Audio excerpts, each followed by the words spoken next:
Hello to those joining us on YouTube. Today's theme is surrender. Now, the word surrender may have strong negative connotations, as it can be seen by some as giving up, or losing, or quitting. But never fear. In its simplest form, surrender literally means to cease resistance. Stop fighting with yourself.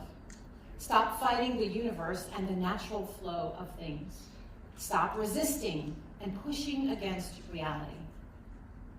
And you may be thinking, so I'm just supposed to float through life like a feather and go wherever the breeze goes? Do nothing? That's a great question. I'm so glad you asked. It's important to understand that surrender is not about inaction. It's about taking action from a place of surrendered energy, which includes humility, trust, acceptance, and letting go. Surrender is a multi-step process. 1, we make the decision to surrender. 2, we actually do it. And 3, we hand over the reins to who or what we surrendered to. In thinking about addiction, this is a bit of an oversimplification because our brains are hijacked due to the disease. But in the end, our lives ended up being surrendered to our addictions in the past. The addiction had all the power, made all the decisions, was above everything else in our lives. And we got to the point where we admitted that we were powerless over our substances and that our lives had become unmanageable. Step 1. Step 2 is that we came to believe a power greater than ourselves could restore us to sanity. For some, it might not be clear who or what that higher power is, but in step 2, people are in the process of coming to believe that there is a power outside of themselves that can help. These are necessary to lead us to the surrender of step 3. Made a decision to turn our will and our lives over to the care of God as we understand God. This is surrender tied up with a bow. Our substances, once we were hooked, did not give us a choice. Our higher power respects us enough to give us the opportunity to choose our will or higher power's will. Our wisdom or higher power's wisdom. Our direction or higher power's direction. If we choose to surrender to our higher power, we are surrendering to a being or energy that emanates love unconditionally, that wants our greatest good and the world's greatest good. This is not some monster or enemy that we are turning our lives over to. This is a benevolent and loving presence who is for us and wants us to thrive, not simply survive.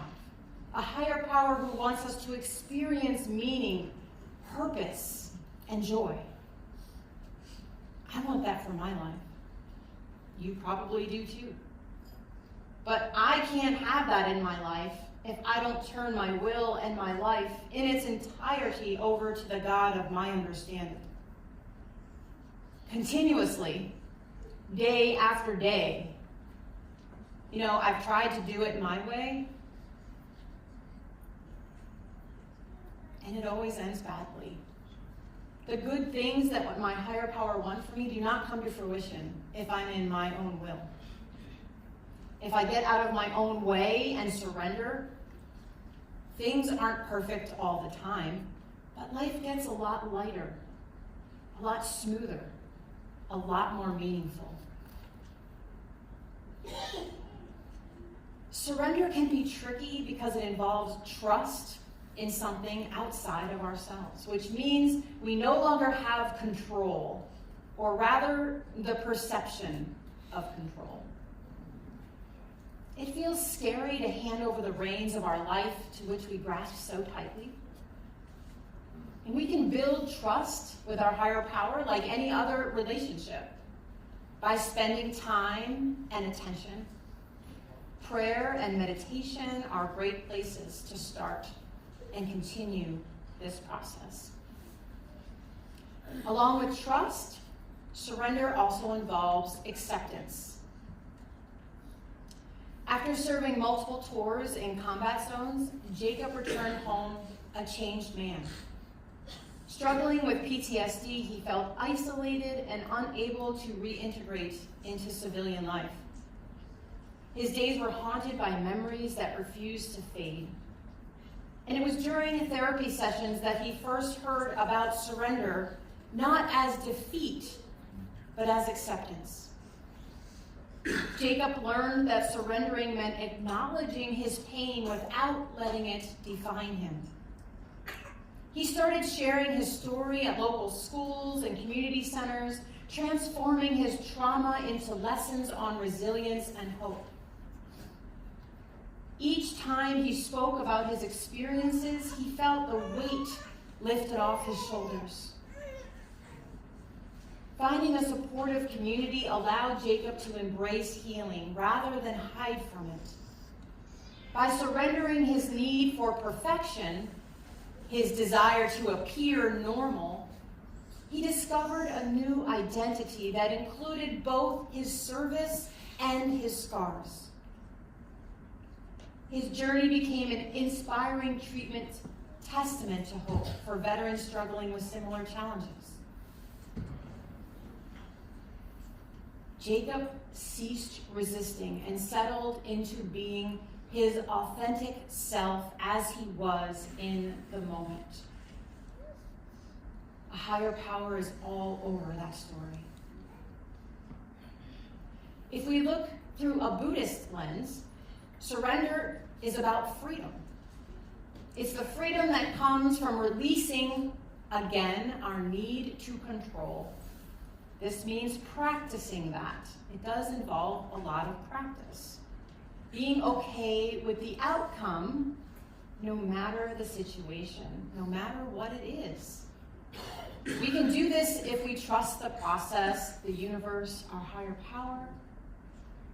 In this way, faith and surrender are very closely related.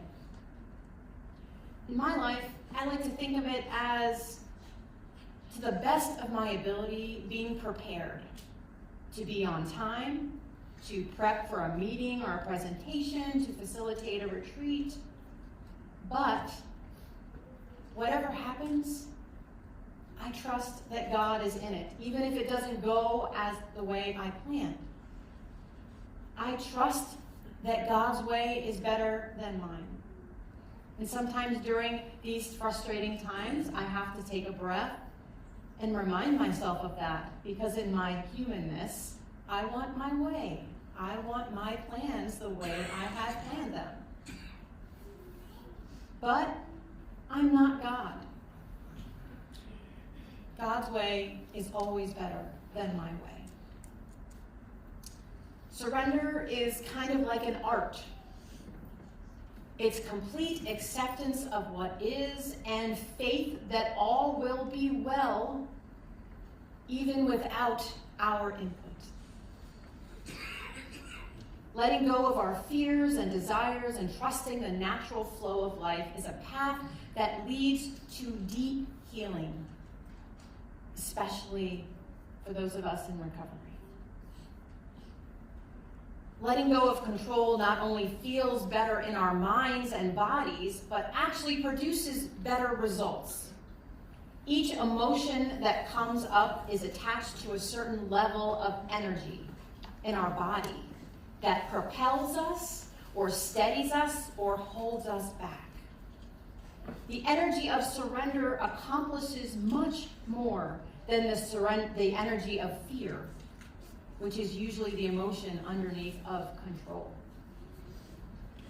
Everyone is different, but when I am in control mode, I get very narrowly focused. My heart rate increases, my breath is shallow, I'm doing mental gymnastics in my head of how to accomplish whatever it is. How can I manipulate the situation to get the outcome I want? Mindfulness 0, tunnel vision 100. Right? When I'm in surrender mode, I'm calm, peaceful, I'm mindful of what's around me, breathing deeply, I'm clear-headed. I can see and understand the bigger picture, getting a broader perspective. So the great irony is that attempting to control things actually makes us feel less in control. When we're micromanaging and obsessing over details, we realize that we're in our own way. Once we're aware of these tendencies, we can more easily become aware that we're in control mode. And we can try to gently shift to surrender mode.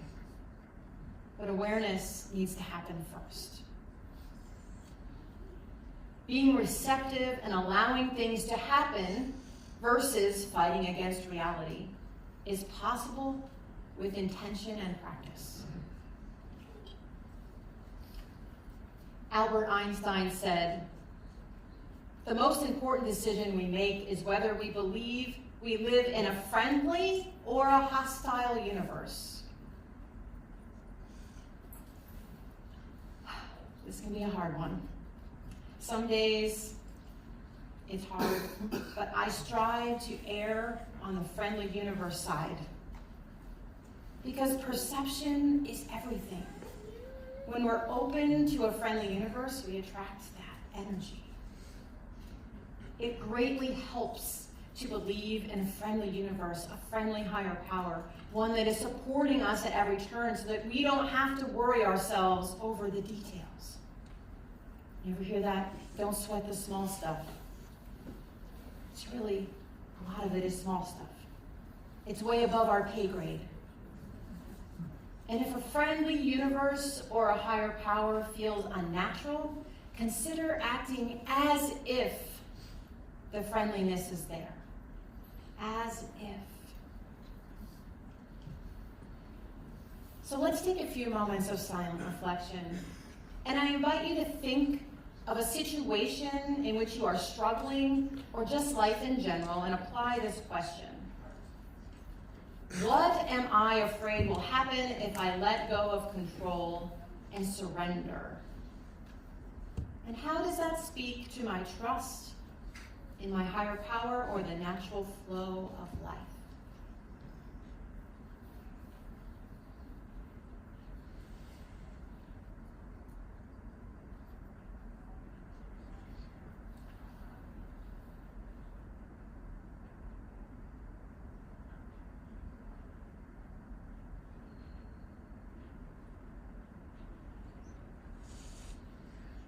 Amen.